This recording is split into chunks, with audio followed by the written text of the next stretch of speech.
Hello, everyone. Welcome once again to the channel. It's your boy, Luis Portelles. And today we're going to be talking about the full performance of Celeste Cortesi, Miss Universe Philippines, during the preliminary competition of Miss Universe 2022. Such an important moment because we got to see her doing the swimsuit presentation, evening gown presentation, and of course, the national costume show as well. Now, I'm going to say I did watch this event live. I actually live streamed it here on my channel. However, because of technical issues with the live stream, I didn't get to see the entire thing. Sometimes when you go live, there's like, visuals problems, there's like audio problems. And of course, Lazara, if you're watching this, you're about to catch these hands because I missed some very important moments because of you. Anyways, as you already know, I have some comments, opinion, thoughts, things that I want to share about this entire thing. And I am super excited to do exactly that during this video.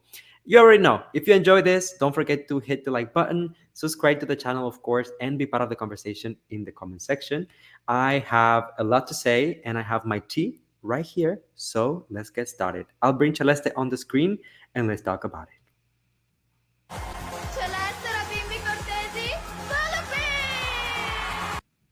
Okay, this is just the introduction. I already know, but I would like to say that if you guys remember, there was a video that was leaked a few days ago of the rehearsals for the introductions, and a lot of people were complaining about Celeste not having enough energy when she was introducing herself and saying Philippines, because that's such a moment that a lot of the fans look forward to, myself included, of course. But you guys need to remember as well that during rehearsals, the girls are not doing everything exactly the way that they will do it during the final show or during the preliminary, because the purpose of it is just for them to be able to know where they need to be, where they need to pose the microphone, and just make sure that the technicalities are covered. They're not going to give their full energy. They're not going to give the best of their performance during rehearsals because, first of all, they're wasting their energy. And second of all, there's people actually filming. So they know that everything is going to be online and leaked in a matter of seconds. So they would rather keep the best for last. I think that was Celeste's strategy right here. So let me know, how do you think about the opening? But for me, this was such a beautiful moment for Celeste. So let's keep watching now. Of course, we must talk about swimsuit. Celeste is a 25-year-old Look at her. model with an interest in real estate, but nothing is more important to her than the work she does in a poor rural community, educating parents on how to raise and feed their children. Philippines! Wow, wow, wow, wow. Philippines! Okay, guys, as a matter of fact, as we watch this, I am just trying to keep an eye on Celeste because I remember during the live stream when I was doing it, some people were saying, oh, she slipped, she did this, she did that during the swimsuit. I didn't see any of that. As a matter of fact, I think that Celeste has one of the most balanced presentations on stage for the swimsuit. And the reason why I said that is because, first of all, she looks incredible. Like, her facial features are out of this world. The glam, more precisely, is really out of this world. I love, love, love the fact that Celeste did not go overboard with the makeup because, I mean, especially she has been one of the most talked about candidates in terms of just being very natural for a lot of the presentations. And even before arriving at Miss Universe, her departure look, her days in LA, Celeste was giving us, barely any makeup. So to see her go for something so natural, still so classy, so beautiful during the preliminary competition, it just makes my heart so, so happy. Now, in terms of the walk, I mean, didn't I tell you that Celeste is one of the strongest in terms of the pasarela, this batch of girls? I really have nothing to criticize in terms of, how she handled herself on stage. If anything, I will say that Celeste looked like she was having fun. She wasn't nervous. She was just enjoying the moment. And for a lot of people who like to talk about her and her comm skills and say that sometimes she looks nervous in interviews, that sometimes, she seems to be a little anxious, I don't see any of that at any point during this particular presentation. I mean, we can watch it again if you But guys nothing want. is more Look at important to her, her than the work she does in a poor a rural goddess. community, educating parents on how to raise Where do you and see any feed their nerves? children. Look at the smile. Philippines! I mean, look at the material, baby. I don't have to make up lies. I don't have to say anything. Just look at the material. My girl is killing it. She ate that and left no crumbs. Now let's get into the evening gown because I know that you guys also want to see that. So let's get into it. because she likes challenging herself to learn new languages. This 25-year-old proudly supports a mental health and well-being organization that provides therapies to Stunning. those in need. Look at the walk, the Philippines. grace, the pose.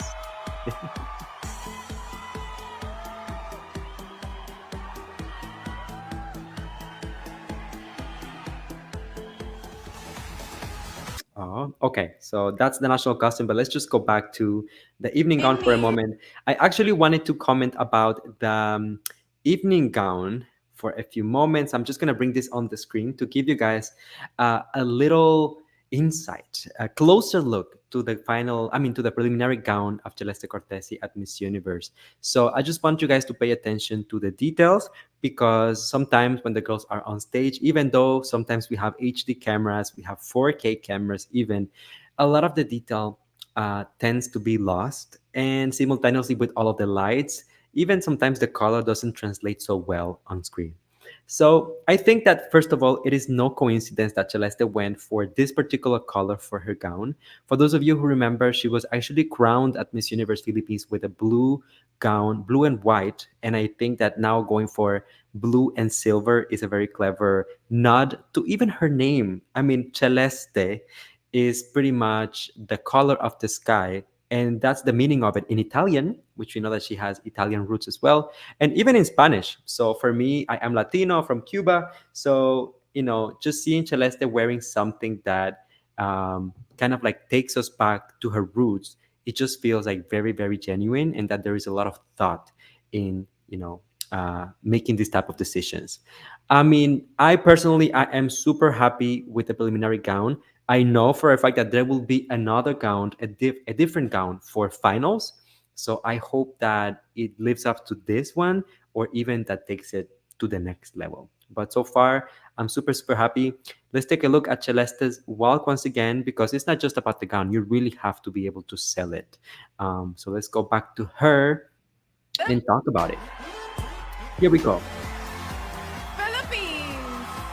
Celeste enjoys traveling because I'm she even happy likes with the challenging styling of the herself hair to learn because new so far languages. Celeste was giving us This a lot of 25-year-old straight proudly hair, supports a mental or health even and her hair well-being having it tied in a organization that bun. provides therapies to those in But need. here she came through with the length and the Philippines. waist. What do you think? How do you like it? Gorgeous.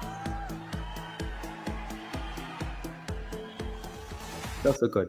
Okay, now we're about to get into the national costume part of the show. This is keep in mind that the national costume does not have an impact on on the final score for the finals. So whether you like the national costume or you don't, it doesn't matter because it's just about showing your culture, your country, and something about it that you want the world to know. So a lot of people were confused between her national costume and Wonder Woman. So I will tell you right away, Darna is not the same thing as Wonder Woman, but let's watch her performance and we'll talk about it later. Okay? Here she comes. Philippines. Empowered. Goddess. Darna is the ultimate Filipina superhero and part of this country's pop culture. She transforms from an ordinary woman with the help of a white stone, standing up for those who cannot defend themselves. Have no fear, because Darna is here in the Philippines. Have no fear because Darna is here. That's right.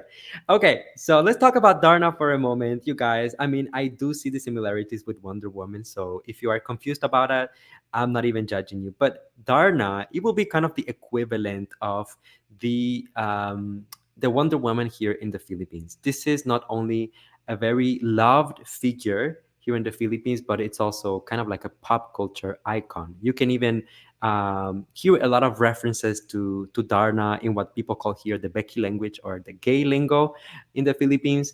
On top of that, Darna has made like lately a lot of special appearances. Most precisely, having a particular series premiering on national television, which has been received. It has been a complete hit. I remember watching Drag Race Philippines, and they had an entire challenge dedicated to Darna.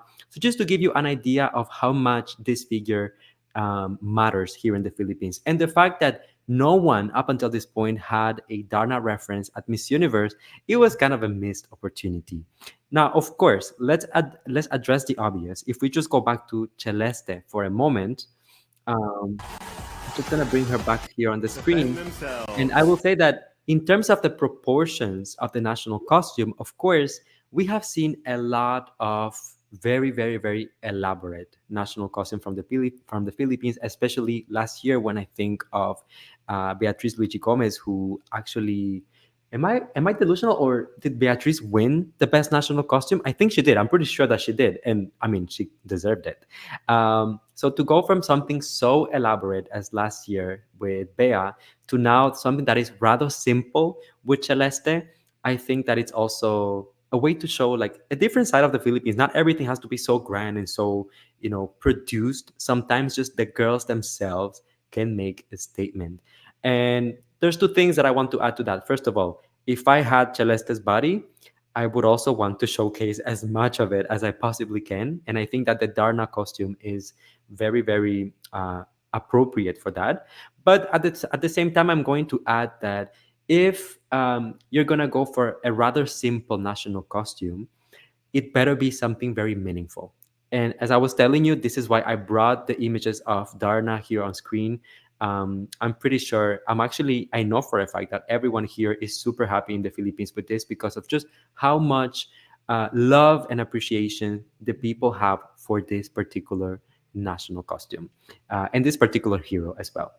So, anyways, that was the full performance of Celeste Cortesi at Miss Universe 2022. This is, of course, the preliminary competition. Let me know in the comment section, how do you feel about the swimsuit presentation, the evening gown, and the national costume? Your comments, opinion, anything is welcome, and don't hesitate to be part of the conversation. Don't forget, if you enjoyed this, hit the like button, subscribe, and yeah, I'll see you next time with more content and more things that we will be able to talk about. Okay, thanks for joining, and I'll see you next time. Bye, everyone.